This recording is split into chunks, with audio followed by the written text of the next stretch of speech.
Hey, so for my persuasive speech, I picked organ donation and why it is important to donate. So first off, what even is organ donation?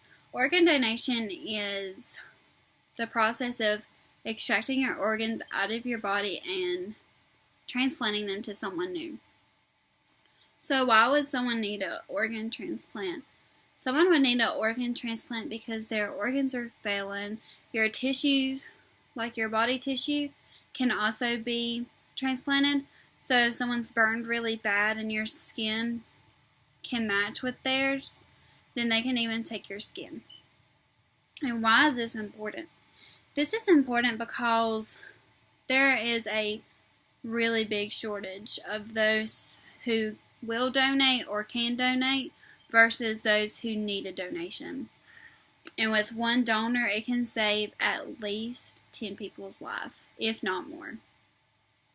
So what can be donated? Your organs, your kidneys, liver, pancreas, your heart, your small intestine, and in 2014, even your hands and face were added to this list. Your corneas, your tissue, like your heart valves, your skin, your bone tissues, and your tendons, blood stem cells, cord blood, bone marrow, blood, and platelets. So what organization is over all of this? And it's called UNOS, for United Network for Organ Sharing. So how is the organs matched up?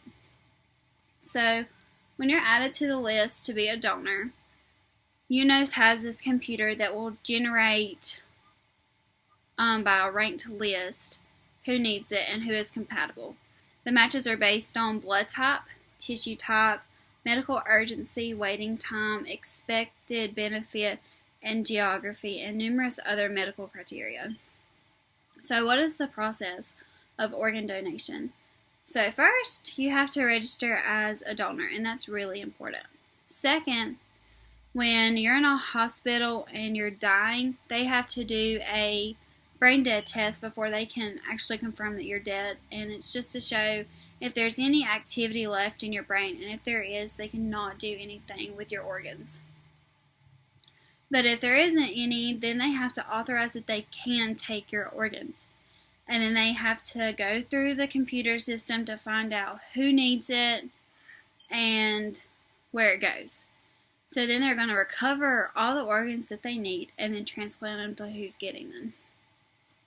So I found a lot of statistics while researching this, and I love statistics just because they show so much about a certain subject. So 119,000 people, that's the current number of men, women, and children waiting on this list for a donation, and that's a lot of people. 30,970 transplants were performed in 2015. And if you think about the number I just said versus this one, that's a big shortage. There was still so many people out there left on this list. 22 people die every day waiting on a donation. So 95% of adults in the United States agree with organ donation, but only 48 of them actually register as a donor. So that number, if it was the whole 95, that number would help so much. So one donor can actually save up to 10 lives. Every 10 minutes, another person is added to this list. And only 2 in 1,000 people die in a way that people can actually extract your organs. So your waiting list statistics.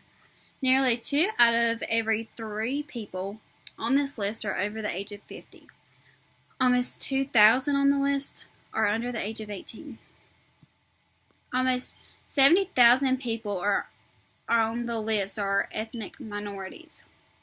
And I have one transplant statistic, which is every day 80 people receive organ transplants. So donation statistics. More than 4 out of every donation is from a deceased person. 1 out of every 5 donations is from a living person.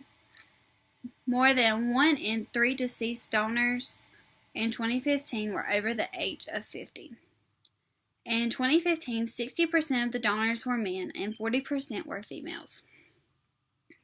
So, registration statistics.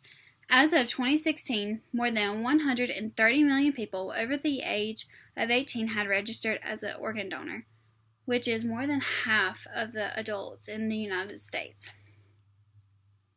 So, facts. A national computer system and strict standards are in place to ensure ethical and fair distribution of the organs. And people of all ages and medical history should consider themselves potential donors. Organs and tissues that can be donated include the heart, kidneys, lungs, pancreas, liver, intestines, cornea, skin, tendons, bone, nerves, and heart valves. Organ donation is consistent with the beliefs of major religions. And even though you are an organ donor, you can still have an open casket. There's no cost to the donor's family. The living donation increases the existing organ supply.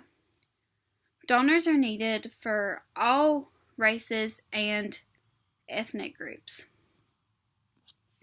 Did you know people under the age of 1 received 293 transplants last year, and that the ages between 0 to 17 received 1,878 transplants? Organ donation can actually help the grief of your own family because in some way it's like you're still alive, because like your heart is beating for someone else, or your kidneys are filtering for someone else. I mean, it's really helpful. Organ donation can help overcome death anxiety because some people will think, I'm not actually dying, because like I said, your heart is still pumping.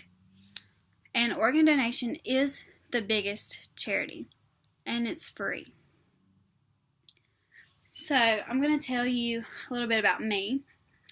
When I was 15, you go get your permit and they ask you if you want to be an organ donor or not. And of course, I said yes. The reason I chose to do this is because I know that there is a shortage of organs for this donation, the people that actually need it. And I've always been in love with the healthcare field, so I just feel like that's something for me to do. I mean, I think of it, they could save someone else's life after there is no saving yours. After you are dead, there is no coming back. So why not help someone else live while you can't? Well, so what will you do? Will you save someone else's life after you're dead? Or will you keep them to yourself knowing you could have saved someone else's life?